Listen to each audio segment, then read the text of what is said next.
Welcome to the Salmon Runs YouTube. Enjoy the video. You will start by booting into Windows Recovery from Installation Media. Once the USB boots, choose Repair Your Computer and open Command Prompt so you can run repair tools. Make sure to identify the system partition letter first. It might not be C. In Recovery, you need that letter for later commands. While you're there, disable Secure Boot only if your repair tools request it. Otherwise, keep firmware settings unchanged. Now that you're at the prompt, proceed to rebuild boot configuration. Next, you'll run the boottrek sequence to repair the boot code and rebuild the BCD store. Execute /fixmber, then /fixboot, then /scanos and /rebuild to add installations back.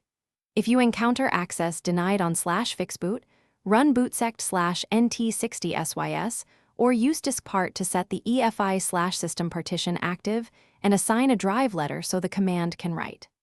Once done, use bcdedit to verify entries and correct paths. Make sure the Windows directory and device paths point to the proper partition. Finish by checking file system integrity with chkdsk/f/r on the system drive to fix disk-level problems that cause 0xc00000e. If corrupted system files remain, run sfc offline with offbootdir and offwindir pointing to the Windows folder so Windows Resource Protection can repair files. Once those complete, reboot and set the repaired disk as first in BIOS boot order.